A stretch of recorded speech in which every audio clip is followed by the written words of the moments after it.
Rob Tebber here for Boxing News, joined by the realest man in boxing, Viddal Riley. We're in the immediate aftermath of Chris Eubank Jr.'s stunning revenge win over Liam Smith. Viddal, what did you make of that? It was a very, very, very good performance from Chris. I think from the opening bell, before any mishaps happened, you could see he was on form. His hands were in the right place. He looked sharp. He was fighting with intent. You know what I mean? He had Liam at bay, and then obviously we saw him roll on both his ankles, which is unfortunate. But I mean, the first time round when Liam landed a good shot and then landed that elbow, everyone was kind of like, get over it. So it's like, well, let's come back round. Just gonna have to run it a third time, I think.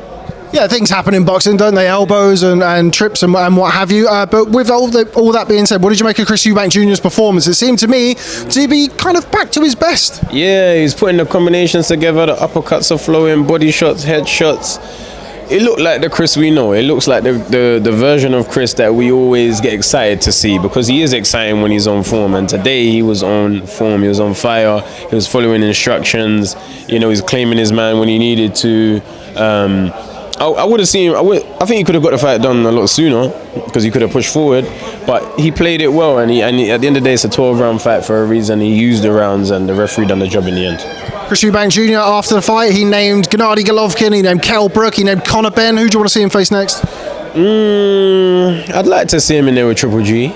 I think it would be good for Chris to have a world champion of that stature on his resume and get a win against them. So obviously the Conor Benn fight is a good fight for the fans, but the Triple G fight, I'd like to see him in there with him, and to get a win over Triple G, this is probably the best time to do it. I'd like to see that. And finally, talk to me about yourself. A few weeks removed from you challenging for the English cruiserweight title, I can see by the look on your face that you're very excited. Yeah, man. You know, it's the first title of many, the English title. That's where we're starting off. That's what I'm saying. That's where we're starting off. Nathan Qualla's 12-0 opponent. You know, good opponent, but he better come to fight, because that's what I come to do. Okay, Viddal Riley, always a pleasure. But before I go, where'd you get that lovely top that you've got there? That is lovely. You see, you're too sly with it, man. You know, Living Sports by Real coming soon. Just keep an eye open. Keep an eye open. Actually, two. Viddal Riley, thanks very much for speaking to Boxing News.